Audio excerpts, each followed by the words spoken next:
to introduce you the first presenter today. Her name is Dr. Anna Herschel, and I'll introduce her shortly to you.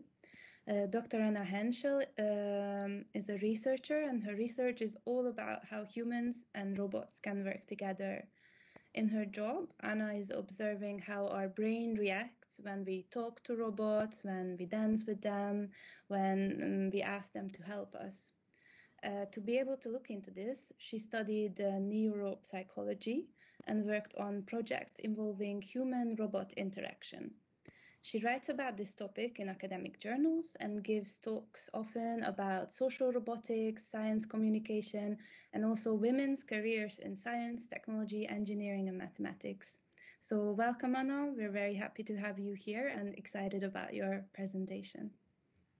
Thank you so much for the introduction. I'm going to, thanks for the welcome. I'm going to share my screen with you and, no, this was already, sorry everyone. I am getting there. So hopefully you can see my screen. Can someone give me maybe some audio feedback because I can no longer see you? Sure, we can see your screen. Awesome. Okay. Yeah. Thanks so much for the introduction and your very flattering words. I'm going to talk about one of my favorite subjects that I studied in my PhD, which is social robots. And I called my talk provocatively today, How Smart Are Social Robots? So just again, hello, I'm Anna. And we already mentioned this, but I started my career in science with a bachelor's degree in psychology. And at the time, I was getting really interested in especially the neuroscience side of psychology. So I decided to go for a master's degree in the Netherlands, which was really inspirational and super fun. And as part of this master's degree, I had the opportunity to work at the Netherlands Institute for Neuroscience. And there I really got into this topic of how the processes govern our interactions with other people. So what kind of happens in the brain if you experience someone else getting an injury. So I was particularly interested in empathy. And then kind of through this internship that I did there, I got curious about how all of these processes happen when we talk and interact with robots. And I got really lucky that there was a PhD advertised, and I moved to Scotland, to Glasgow. And here you can actually see the product of my work of the last 3 years, which I just finished in the last winter and defended my thesis. So this is kind of my background, and I'm going to talk to you a little bit more about the research that I undertook in my PhD, and also give you kind of a little bit of an idea why I'm so fascinated with this topic. And then I'm also looking really forward to hearing what the other speakers' perspectives are, and especially also I'm really curious to see what you're going to do with all of these inputs today. I thought it would also be maybe fun to just kind of say what is my favorite robot. And despite working with a lot of robots over the last few years, I think it's still a fictional robot. So I don't know if you ever heard of The Hitchhiker's Guide to the Galaxy, but it features this super charming yet somewhat depressed robot Marvin. And yeah, if you haven't seen this movie or read the book, it's really super funny, and I can strongly recommend it. But yeah, this is still to this day one of my favorite robots ever. So I have to say, I really love the topic of the meeting today, because every other day or so when I'm signing up for an email list or I want to sign up for an event, I have to tick this little box and say, I'm definitely not a robot. And every time, I don't know how you feel about it, but every time this happens to me, it kind of triggers this small existential crisis, and I'm like, oh God, and then sometimes it gets rejected and I'm redirected to another site and I need to solve a little picture puzzle. And I was starting to think a lot about these captchas, and I learned some surprising facts when I was looking into this. And in fact, what happens here when you see this little box and you tick it, this is only just a little decoy. And what is actually happening is that your behavior online has been already tracked by Google and has already been analyzed. And there is then a certain risk calculated that you're either a bot or a human. And depending on how high or low this risk is, they give you additional challenges to solve to prove your humanity. And yeah, I just really love this concept, and I thought I want to ask you this question, kind of spinning from this challenge to ask you what do you think makes us human? I know this is a big question, but you can answer it maybe with a small little thing. And if you want, you can head to this link that I put here. If you respond, it will be completely anonymous, and the data is also deleted afterwards. However, I am going to try and share the response screen, so bear with me while I'm switching to the other screen, and maybe the other organizers can share the link to get there in the chat. Yeah. Sorry for the little break. So just as a reminder, I asked the question, the small little question, what makes us human? And hopefully you can see the response screen now. So I think if there's no immediate responses, I will just move back to my presentation, but I thought it might be fun to ask this question. I will just give you a small moment to respond if you want. Empathy, okay, I just talked a little bit about empathy. Biology is a good one. Smiles, dreams, oh, this is so cool. I'm a little bit sad that I have to delete this afterwards again. Okay, so keep these in mind, especially the smiles. Oh, stupid. B, anger. Okay, so some like emotions. Social, yeah, that's a good word. I'm always really scared when I ask these questions that no one is going to answer, so thanks for playing along. That's really nice of you. Suppose organic being, I suppose. Okay, what makes us human? Okay, interesting. Cool. Bear with me while I switch back to the other slide. Okay. Sorry, I just always take a few seconds to go back and forth. Thank you for your patience. Here we go. Okay, so there were some really interesting answers that you gave me about emotions mostly, and yeah, this is going to be relevant again, so keep it in mind. To explain a little bit about what these captchas actually are, and how we have thought about humanity in the context of artificial intelligence in the past, I want to remind you of the Turing test, which is really super famously named after Alan Turing. And very simply put, what is happening in the Turing test is that a human questioner examines through text-based communication if the person or if the agent they are communicating with is either human or a computer. So you can see the situation here, and the Turing test is passed if the computer or the artificial intelligence manages to pass as a human. And yeah, this is a very influential and famous test. And actually what these captchas that I already talked a little bit about are doing, and what this word actually means, is completely automated public Turing tests to tell computers and humans apart. So this is all that a captcha is. It's an automated Turing test basically, but now the roles are reversed. So not the human is judging anymore the competition, but the computer is judging the competition. So the computer is trying to see whether it is interacting with a human or a computer. And interestingly, artificial intelligence is still struggling with some image classification problems. So this is still quite a popular captcha that is being used. But also humans struggle with this quite a lot.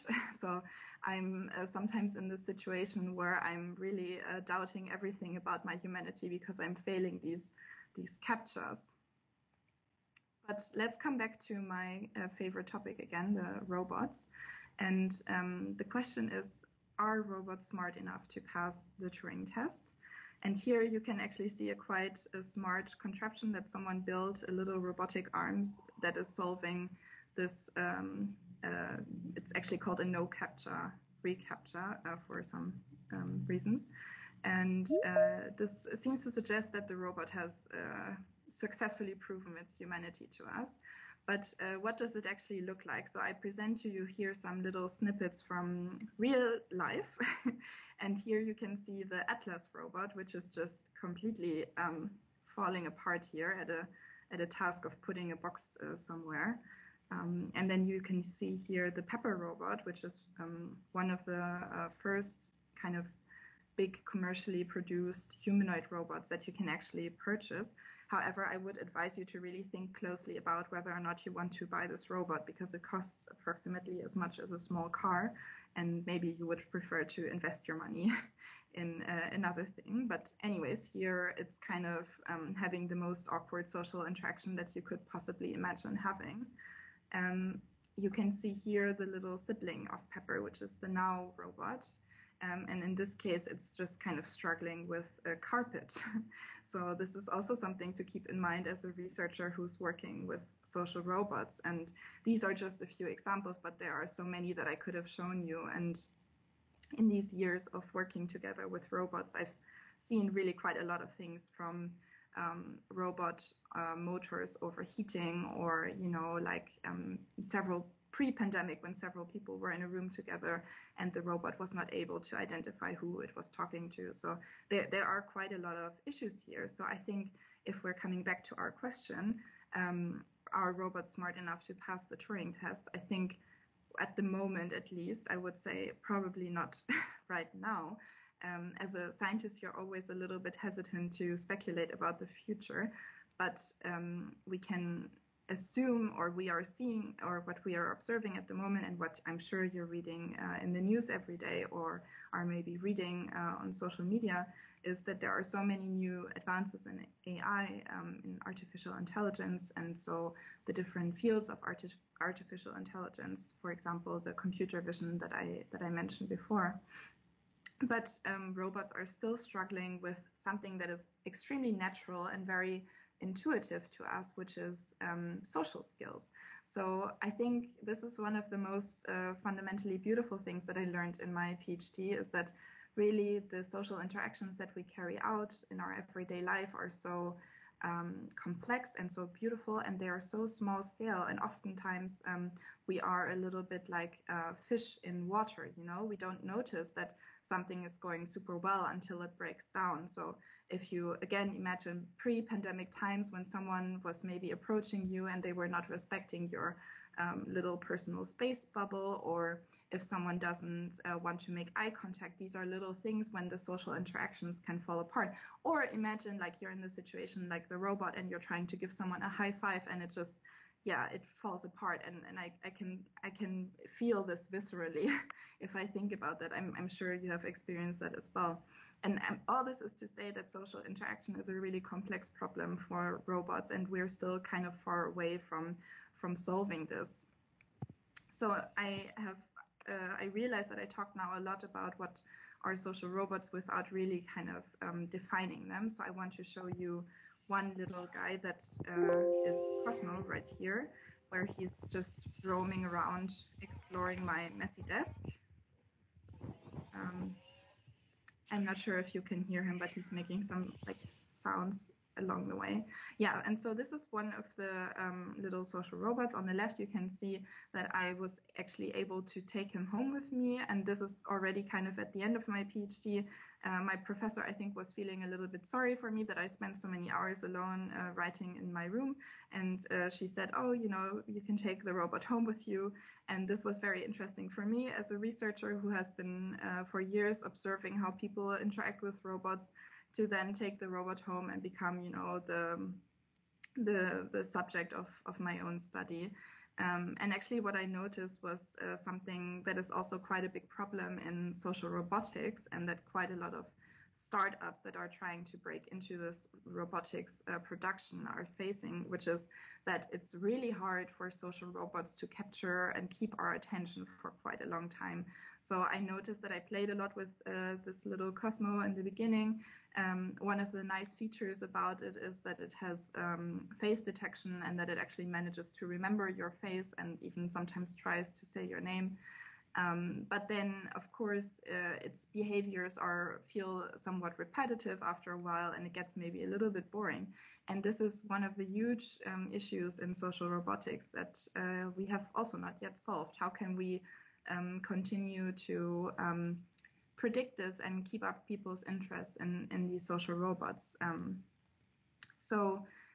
Coming back to your definitions, what you have responded earlier when I asked you what makes us actually human, there are also so many definitions of social robots, but I picked this one out because I really like that it touches upon some central points, which is social robots to some extent either have or simulate emotions. So you saw the little Cosmo robot that was kind of happily exploring the desk.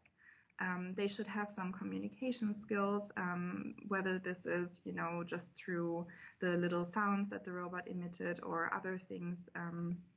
They should be able to form relationships, and they should have gestures and facial expressions. And this is a really crucial point, they should have social competency. And this sort of implies also that the social robots are intelligent and somewhat autonomous. And all of these points that I just named about the gestures and the facial expressions also means that they have a body. So they are interacting with the physical world, which makes them a little bit different from, like your Alexa or Siri or your chatbots that you interact with online, which of course has some consequences for the interaction as well. So in the pandemic, we have noticed robots a lot, and I apologize for the German in this newspaper article, but I just kind of kept these as they were coming up last year. This is a robot that was used in a supermarket to remind shoppers of the new hygiene rules which back then we didn't know so well about. This is one of the Boston Dynamics robots that they used in Singapore to remind people who were visiting a park to keep social distancing. And this is a really funny article that I also really recommend about Marty, which is a supermarket robot, and the supermarket employees got really annoyed with him and put him actually in the parking lot because they didn't want to deal with him anymore. So these are some examples of how robots have been used in the pandemic, but there are also some larger societal issues where we could possibly benefit from the support of social robots. So one of these aspects is in supporting the elderly population or keeping them maybe entertained. There's a little bit of research that seems to suggest that this particular really adorable seal robot gets people in the elderly care home to talk more amongst each other, especially when they're already quite withdrawn due to some diseases like maybe Alzheimer's. Then there are this is a quite terrifying looking robot which is supposed to help young children who are struggling with social skills deficits. So this is a big avenue of research that is currently investigated, but of course still quite new. And then this is also one field of research that I personally feel really excited about. So here you can see Maya Matarik, who is also a professor in social robotics, and she is demonstrating these rehabilitation exercises. So her research is looking at socially assistive robots that can accompany you at home and motivate you to keep up some exercises, for example, if you're recovering from stroke. So as a researcher, of course, we want to know how do we perceive social robots. And here you can see actually one of my interns who was kind enough to pose in this photo shoot for me, and she's wearing a mobile brain imaging system and talking to the Now robot. And so, this is kind of one of the big questions that we asked in our research about what happens in your brain when you talk to a robot. And I also want to draw your attention to the reference in the bottom right corner. If you want to read more about it, there is an article that you can check out in your own time. So what do we know so far? And I just tried to summarize this in really broad points because there is not a lot of time today, but just to give you an idea of what we know. So what we tend to find is that even humanoid robots with faces and bodies that remind us of human shapes are perceived as objects rather than humans. Of course, this is not true for absolutely everybody. What you can actually see here in the GIF that I copied in the slide is a little girl called Reina who is mistaking a water cooler for a robot, and she seems quite enthusiastic. And this is also another thing that research seems to find, which is that young people are a little bit more open and more welcoming to imagining a life together with social robots, which of course is quite exciting to think about. So in general, we're still figuring out which traits of the robot lead to better social interactions. So does it need to show more emotion? Does it maybe need to make some mistakes? Does it need to apologize or make some jokes? To figure out if we can actually get close to what we know about these human interaction-like patterns in the brain. So kind of the brain regions that are supporting human-human interaction. And I see we're already running a little bit, I'm running a little bit behind, but I just want to finish with this quote that I really like from one of the, like the grandfathers of science fiction. And he said back in 1982 in one of his books, "One thing we can be sure of, robots are changing the world and driving it in directions we cannot clearly foresee." And I included this follow-up question here in case we had more time. Asking you what kind of useful future scenarios you can imagine with social robots, knowing what you know now after all of my input. But if you want, you can write your ideas in the chat, or you can also get in touch with me if you want and follow up, or you can just continue to think about it if you like. And I want to finish with a little picture of Marvin, and I hope that the talk was not worse than you thought it would be. And please keep in touch, and thank you so much for giving me your attention.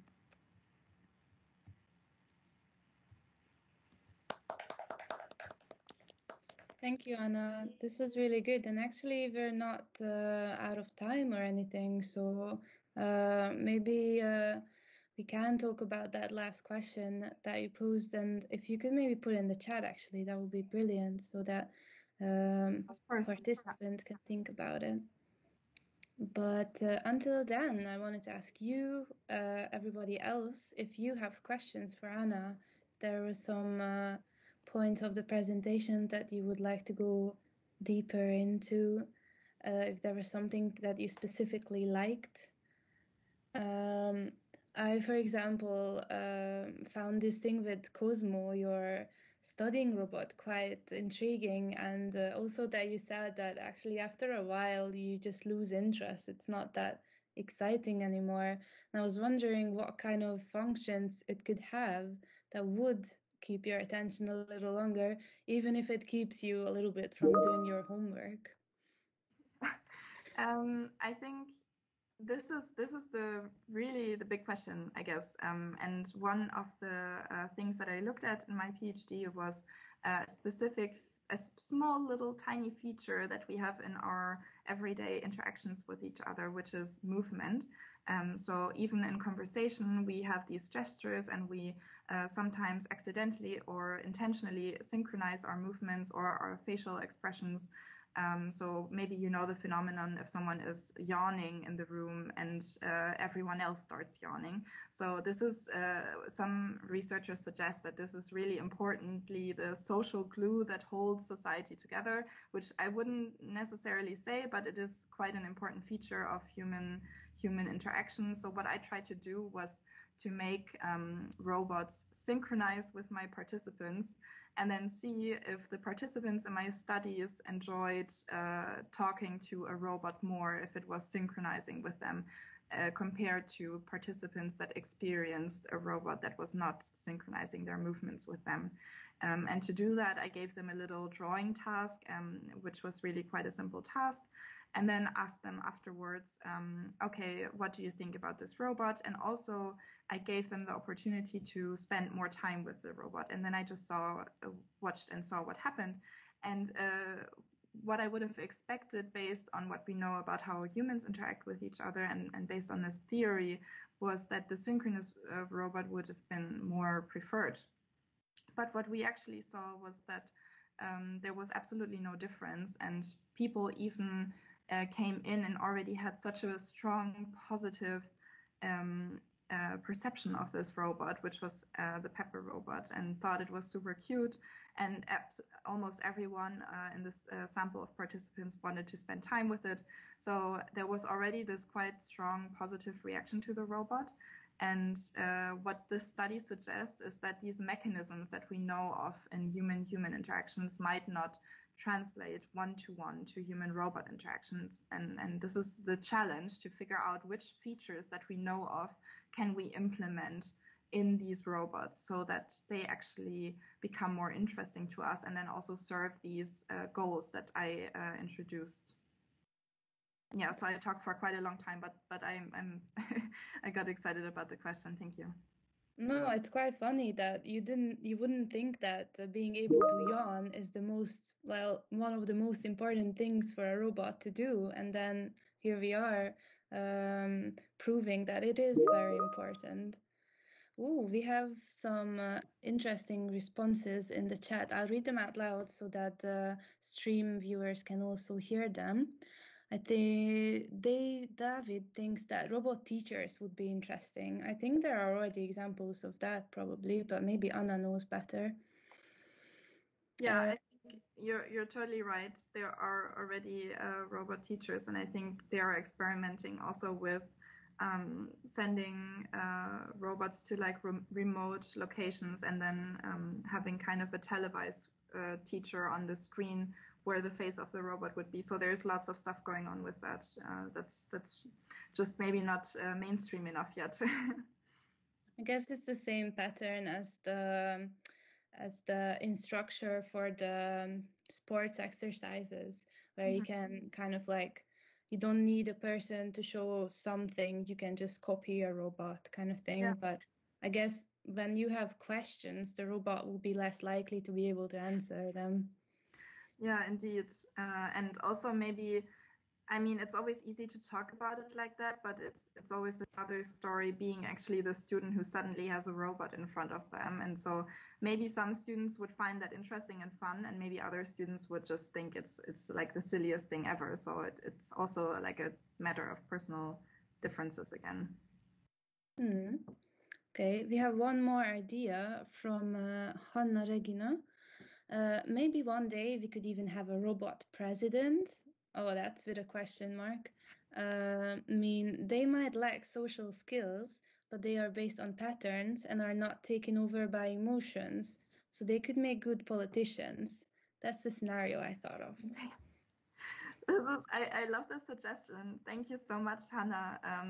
This is really something to take away and think about, especially in our current I guess, global political climate.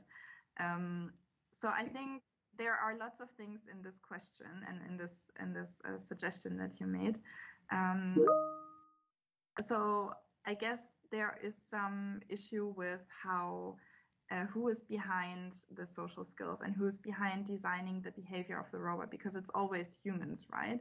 So unless we really get this strong artificial intelligence, whatever that means, in the future, there will be anyways the human kind of emotion or the human bias maybe that is coming through. So yeah, I think it would be an interesting thing to try out. And I think I even remember the name of an artist who came up with like an artificial intelligent politician. Maybe Anna, you also remember it, but I don't have the name off the top of my head, but I will go into thinking about it and then maybe I can post it in the chat later if you want to look it up. I think it was a persona of a cat president. Yeah. Who was an artificial intelligence. I remember it as well, but I don't remember the name of the artist. I'll look it up. but yeah, it's a really interesting idea. Thanks, Hannah. Hannes is saying that probably there will be a huge opportunity helping out in social loneliness. That's again something that your research has touched upon, Anna. Yeah, so this is a huge issue, of course, and it has become even more urgent in the last year, and it's especially young people who report increased levels of loneliness, and students who are transitioning to college or whatever, and don't meet their classmates, and all of these issues. So this is a huge avenue for social robots, and again, it will be a challenge for the people who are designing and programming the social robots to build them in such a way and to program them in such a way that these robots can actually sustain the attention of the user and actually cheer them up. But I think, Hannes, to your point there, just today I saw a news report on this, not a social robot, but related technology, which is this chatbot app called Replica. And there are some kind of individual anecdotal reports that that people are really building personal relationships to the chatbot, which is of course interesting, but also maybe a little bit not scary, but it is a little bit of a development that maybe we should keep thinking about, and that especially ethicists should keep thinking about, and what happens in the future if the chatbots and if the social robots are becoming a little bit more sociable, and we do want to spend more time with them. What does that imply for our society? Which is a non-answer, but thanks anyways, Hannes. Oh, Anna, I think you're still on mute. It wasn't a question anyway, so I think that's totally fine. It was more like an answer to your question, but still the offer stands. If you have questions for Anna, you can put them in the chat or raise your hands, and you can also ask it live. But I wanted to ask Anna to go a bit more into this thing that you mentioned when we were talking about the potentials of the robot president, about bias, because maybe some of the people here aren't familiar what that means in artificial intelligence. Yeah, of course. So this is a huge topic, and it's not, of course, my research focus, but I guess I'm hyper aware of it. Especially as a woman in science, you are. So what it means essentially is that when you're programming a robot to do something, you are going to program it based on your own understanding of the world. And if your understanding of the world is informed by a predominantly white male society, then the behaviors of the algorithm that you're programming, or maybe the design of the robot that you're imagining, will be shaped by this understanding of the world. So we need to be really careful when we are letting loose these algorithms and always consider potential bias that could go into these designs and these behaviors. And this is especially important for any kind of computer vision based algorithms that are out there. But I think it's generally a super important concept to keep in mind when you're thinking about human robot interactions and everything beyond. Thanks. That's I think that's a quite important point. I'm wondering if there's any other questions from the audience, maybe some other future scenarios, because otherwise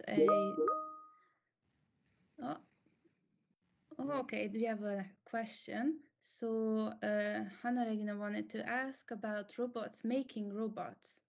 As you mentioned, the creators behind algorithms, and yes, women in science rule. Well, we agree with that. Yeah, I think we agree, Hannah. And very meta. I think one of the later talks maybe is talking about robot dreams. But yeah, what happens when robots finally become independent of of us holding them back? At the moment, really, it is. I wish at this point I could show you again all of these fails that I've experienced with robots over the last few years. I'm really not the least bit scared of robots suddenly producing more and different robots. But I just saw that a really exciting guest entered the chat. So I think this is exactly the right moment to give the word over and say thank you for your attention.